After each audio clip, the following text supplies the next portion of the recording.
शांति। आज 23 जनवरी 2023 की बाबा की साकार मुरली है। मुरली के महावाक्य है, मीठे बच्चे, पवित्रता बिना भारत स्वर्ग बन नहीं सकता। तुम्हें श्रीमत है, घर गृहस्थ में रहते पवित्र बनो, दोनों तरफ तोड़ निभाओ। प्रश्न है, दूसरे सत्संगों व आश्रमों से यहाँ की कौन सी रस्म बिल्कुल न्यारी है? उत्तर है, उन आश्रमों में मनुष्य जाकर रहते हैं, समझते हैं, संग अच्छा है, घर आदि का हंगामा नहीं है, एम ऑब्जेक्ट कुछ नहीं, परंतु यहाँ तो तुम मर्जीवा बनते हो। तुम्हें घर बार नहीं छुड़ाया जाता। घर में रहे तुम्हें ज्ञान अमृत पीना है, रूहानी सेवा करनी है। यह रस्म उन सत्संगों में नहीं है। ओम शांति। बाप बैठ बच्चों को समझाते हैं, क्योंकि बच्चे जानते हैं कि यहाँ बाप ही समझाते हैं। इसलिए घड़ी घड़ी शिव भगवानुवाच कहना भी अच्छा नहीं लगता। वह गीता सुनाने वाले कहेंगे, कृष्ण भगवानुवाच, वह तो होकर गए हैं। कहते हैं, श्री कृष्ण ने गीता सुनाई थी, राजयोग सिखाया था। यहाँ तो तुम बच्चे समझते हो, शिव बाबा हमको राजयोग सिखला रहे हैं, और कोई सत्संग नहीं जहाँ राजयोग सिखाते हो। बाप कहते हैं, मैं तुमको राजाओं का राजा बनाता हूँ। वह तो सिर्फ कहेंगे, कृष्ण भगवानुवाच मन मना भव। कब कहा था? तो कहते हैं 5000 वर्ष पहले, व कोई कहते क्राइस्ट से 3000 वर्ष पहले। 2000 वर्ष नहीं कहते, क्योंकि 1000 वर्ष जो बीच में है उसमें इस्लामी बौद्ध आए, तो क्राइस्ट से 3000 वर्ष पहले सतयुग सिद्ध हो जाता है। हम कहते हैं आज से 5000 वर्ष पहले गीता सुनाने वाला भगवान आया था और आकर देवी देवता धर्म स्थापन किया था। अब 5000 वर्ष बाद फिर से उनको आना पड़े। यह है 5000 वर्ष का चक्र। बच्चे जानते हैं कि यह बाप इस द्वारा समझा रहे हैं। दुनिया में तो अनेक प्रकार के सत्संग हैं, जहाँ मनुष्य जाते हैं। कोई आश्रमों में जाकर रहते भी हैं, तो उसको ऐसे नहीं कहेंगे कि माता पिता पास शायद जन्म लिया व उनसे कोई वर्षा मिलता है। नहीं, सिर्फ वह संग अच्छा समझते हैं।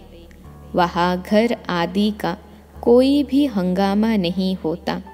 बाकी एम ऑब्जेक्ट तो कुछ भी नहीं है। यहाँ तो तुम कहते हो, हम माता पिता के पास आए हैं। यह है तुम्हारा मर्जीवा जन्म।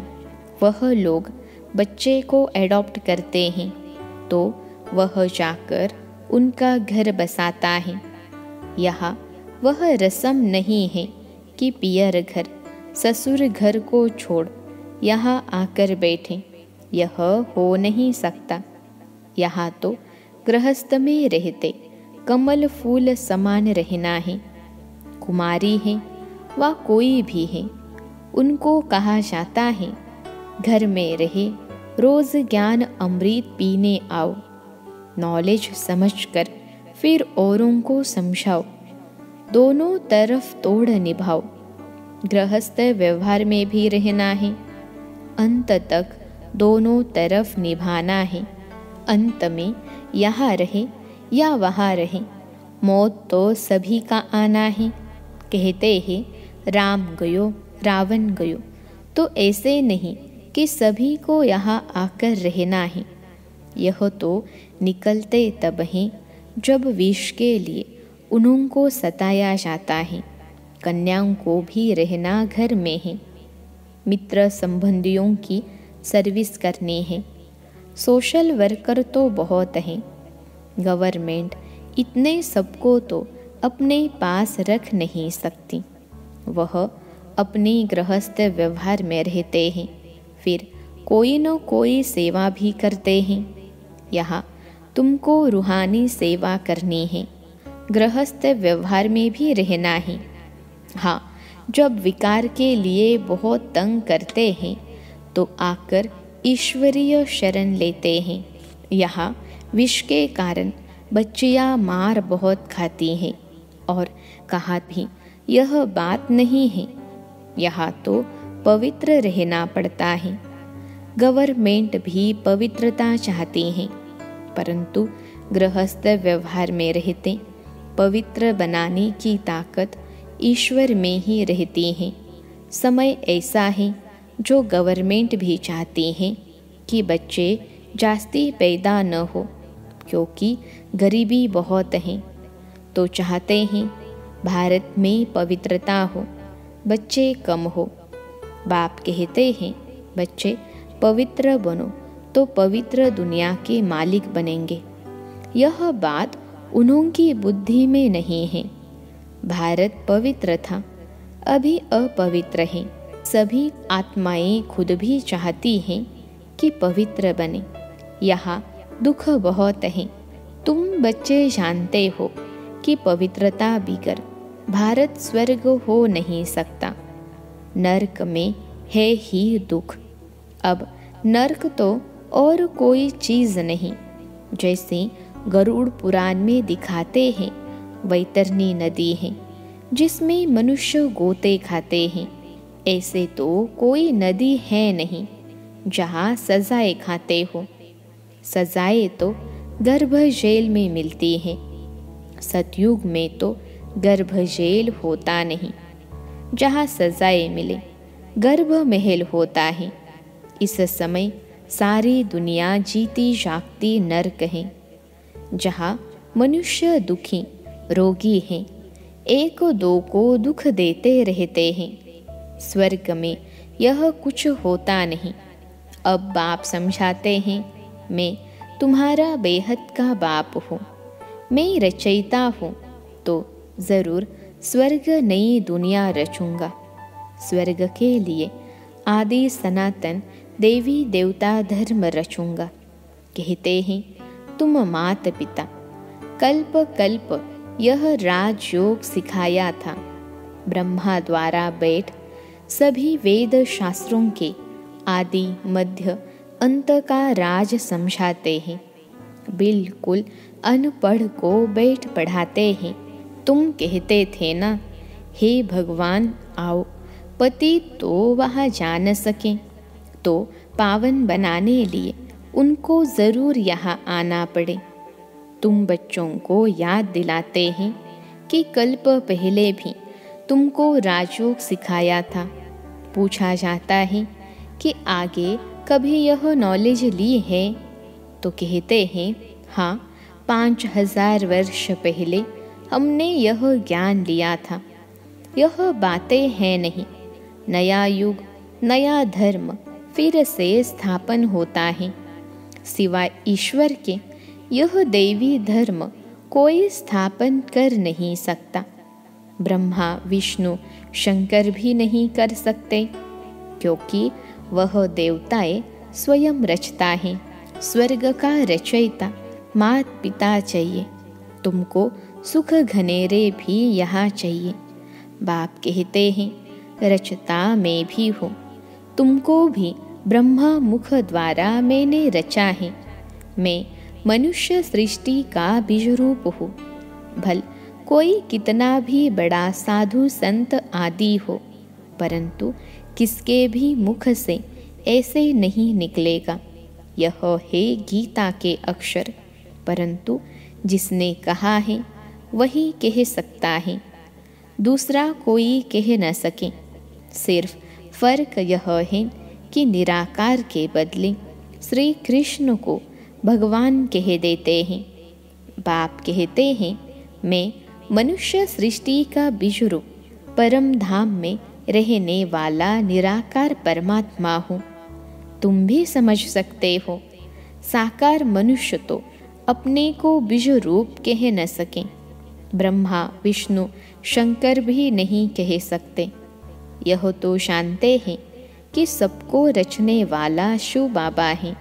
मैं देवी धर्म की स्थापना कर रहा हूँ, ऐसे कहने की भी कोई में ताकत नहीं। भल अपने को श्री कृष्ण कहलाए, ब्रह्मा कहलाए, शंकर कहलाए, बहुत अपने को अवतार भी कहलाते हैं, परंतु है सब झूठ। यहाँ आकर जब सुनेंगे तो समझेंगे, बरोबर बाप तो एक है, अवतार भी एक है। वह कहते हैं मैं तुमको साथ ले जाऊंगा, ऐसे कहने की भी कोई में ताकत नहीं। 5000 वर्ष पहले भी गीता के भगवान शिव बाबा ने कहा था, जिसने ही आदि सनातन धर्म की स्थापना की थी वही अब कर रहे हैं। गाया हुआ भी है, मच्छरों सदृश आत्माएं गई, तो बाप गाइड बन सभी को आए लिबरेट करते हैं। अब कलयुग का अंत है, उसके बाद सतयुग आना है, तो ज़रूर आकर पवित्र बनाए पवित्र दुनिया में ले जाएगा। गीता में कुछ न कुछ अक्षर हैं, समझते हैं इस धर्म के लिए शास्त्र तो चाहिए ना, तो गीता शास्त्र बेट बनाया है। सर्वशास्त्रमयी शिरोमणि नंबर 1 माता, परंतु नाम बदल दिया है। बाप जो इस समय एक्ट करते हैं वह थोड़े ही द्वापर में लिखेंगे, गीता फिर भी वही निकलेगी। ड्रामा में यही गीता नूंदी हुई है। जैसे बाप फिर से मनुष्य को देवता बनाते हैं, वैसे शास्त्र भी बाद में कोई फिर से बैठ लिखेंगे। सतयुग में कोई शास्त्र नहीं होगा। बाप सारे चक्र का राज बैठ समझाते हैं। तुम समझते हो, हमने यह 84 जन्मों का चक्र पूरा किया। आदि सनातन देवी देवता धर्म वाले ही मैक्सिमम 84 जन्म लेते हैं। बाकी मनुष्यों की तो बाद में वृद्धि होती है, वह थोड़े ही इतने जन्म लेंगे। बाप इस ब्रह्मा मुख से बैठ समझाते हैं। यह जो दादा है जिसका हमने तन लोन लिया है, वह भी अपने जन्मों को नहीं जानते थे। यह है व्यक्त प्रजापिता ब्रह्मा, वह है अव्यक्त, है तो दोनों एक। तुम भी इस ज्ञान से सूक्ष्म वतन वासी फरिश्ते बन रहे हो। सूक्ष्म वतन वासियों को फरिश्ता कहते हैं क्योंकि हड्डी मांस नहीं है। ब्रह्मा विष्णु शंकर को भी हड्डी मांस नहीं है, फिर उन्होंने चित्र कैसे बनाते हैं? शिव का भी चित्र बनाते हैं, है तो वह स्टार, उनका भी रूप बनाते हैं। ब्रह्मा विष्णु शंकर तो सूक्ष्म हैं, जैसे मनुष्यों का बनाते हैं वैसे शंकर का तो बना न सके, क्योंकि उनका हड्डी मांस का शरीर तो है नहीं। हम तो समझाने लिए ऐसे स्थूल बनाते हैं, परंतु तुम भी देखते हो कि वह सूक्ष्म है।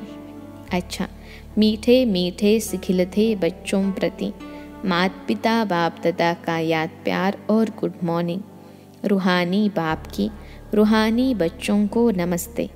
हम रूहानी बच्चों की सिखिलते रूहानी माता पिता बाप दादा को याद प्यार, गुड मॉर्निंग और नमस्ते बाबा नमस्ते।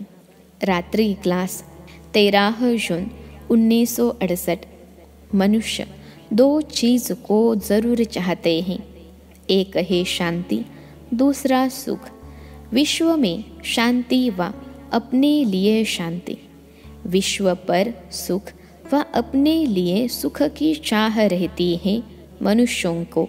तो पूछना होता है कि अभी अशांति है तो ज़रूर कब शांति हुई होगी, परंतु वह कब कैसे होती है, अशांति क्यों हुई, यह कोई को पता ही नहीं है, क्योंकि घोर अंधियारे में है। तुम शांति और सुख के लिए सबको बहुत अच्छा रास्ता बताते हो, तो सुनकर उन्हें खुशी होती है। लेकिन जब सुनते हैं पावन भी बनना है, तो ठंडे पड़ जाते हैं। यह विकार है सभी का दुश्मन और फिर सभी का प्यारा है। इसको छोड़ने में हृदय विदीर्ण होता है। नाम भी है विष, फिर भी छोड़ते नहीं हैं। तुम कितना माथा मारते हो, फिर भी हार खा लेते हैं। सारी पवित्रता की ही बात है, इनमें बहुत फेल होते हैं। कोई कन्या को देखा तो आकर्षण होती है, क्रोध व लोभ व मोह की आकर्षण नहीं होती। काम महाशत्रु है, इन पर जीत पाना महावीर का काम है। देह अभिमान के बाद पहले काम ही आता है। इन पर जीत पानी है। जो पवित्र हैं उनके आगे अपवित्र कामी मनुष्य नमन करते हैं, कहते हैं हम विकारी, आप निर्विकारी।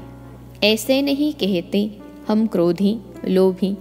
सारी बात विकार की है। शादी करते ही है विकार के लिए। यह फुरना रहता है माँ बाप को, बड़े हो तो पैसा भी देंगे, विकार में भी जाएंगे। विकार में न जाए तो झगड़ा मच जाए। तुम बच्चों को समझाना होता है। यह यानी देवताएं संपूर्ण निर्विकारी थे। तुम्हारे पास एम ऑब्जेक्ट सामने है। नर से नारायण, राजाओं का भी राजा बनना है। चित्र सामने है। इसको सत्संग नहीं कहा जाता, यह पाठशाला है। सच्चा सत्संग सच्चे बाप के साथ तब हो जब सम्मुख राजयोग सिखावे। सत का संग चाहिए, वही गीता ज्ञान देते हैं, अर्थात राजयोग सिखलाते हैं। बाप कोई गीता सुनाते नहीं, मनुष्य समझते हैं नाम है गीता पाठशाला, तो जाकर गीता सुने। इतनी कशिश होती है। यह सच्ची गीता पाठशाला है, जहाँ 1 सेकंड में सद्गति, हेल्थ, वेल्थ और हैप्पीनेस मिलती है। तो पूछे, सच्ची गीता पाठशाला क्यों लिखते हो? सिर्फ गीता पाठशाला लिखना कॉमन हो जाता है। सच्ची अक्षर पढ़ने से खींच हो सकती है, शायद झूठी भी है, तो सच्चे अक्षर जरूर लिखना पड़े। पावन दुनिया सतयुग को, पतित दुनिया कलयुग को कहा जाता है। सतयुग में यह पावन थे। कैसे बने सो सिखलाते हैं। बाप ब्रह्मा द्वारा पढ़ाते हैं, नहीं तो पढ़ाएंगे कैसे? यह यात्रा समझेंगे वही जिन्होंने कल्प पहले समझा है। भक्ति मार्ग के दुबन में फंसे हुए हैं। भक्ति का भपका बहुत है, यह तो कुछ भी नहीं है। सिर्फ स्मृति में रखो, अभी वापस जाना है, पवित्र बनकर जाना है। इसके लिए याद में रहना है। बाप जो स्वर्ग का मालिक बनाते हैं, उनको याद नहीं कर सकते। मुख्य बात यह है, सभी कहते हैं इसमें ही मेहनत है। बच्चे भाषण तो अच्छा करते हैं, परंतु योग में रहकर समझाए तो असर भी अच्छा होगा। याद में तुमको ताकत मिलती है। सतो प्रधान बनने से सतो प्रधान विश्व के मालिक बनेंगे। याद को निष्ठा कहेंगे क्या? हम आधा घंटा निष्ठा में बैठे, यह रॉन्ग है। बाप सिर्फ कहते हैं याद में रहो, सामने बैठ सिखलाने की दरकार नहीं। बेहद बाप को बहुत लव से याद करना है, क्योंकि बहुत खजाना देते हैं। याद से खुशी का पारा चढ़ना चाहिए। अतीन्द्रिय सुख फील होगा।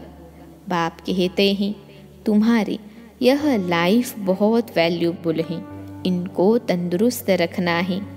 जितना जिएंगे उतना खजाना लेंगे।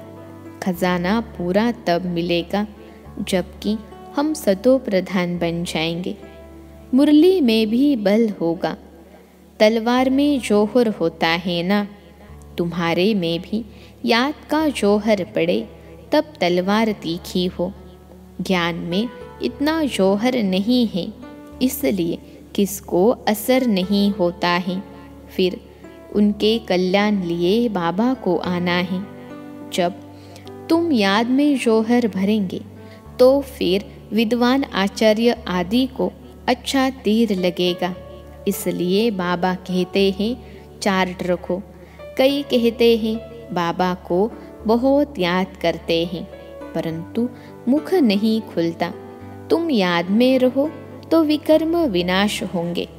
अच्छा, बच्चों को गुड नाइट। धारणा के लिए मुख्य सार।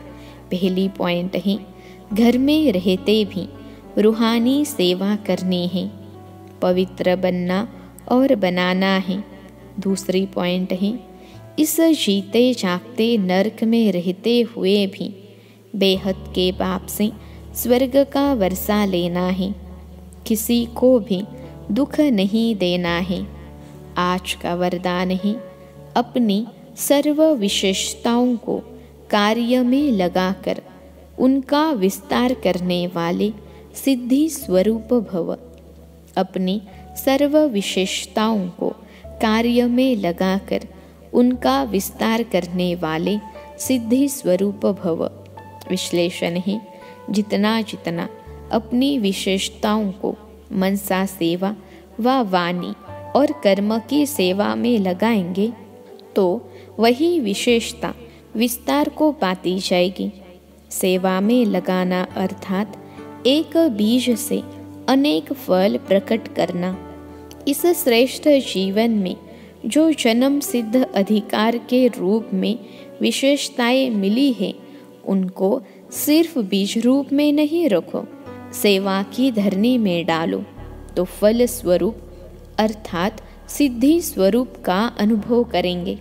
आज का स्लोगन है विस्तार को न देख सार को देखो और स्वयं में समा लो। यही तीव्र पुरुषार्थ है। विस्तार को न देख सार को देखो और स्वयं में समा लो, यही तीव्र पुरुषार्थ है। अच्छा, ओम शांति।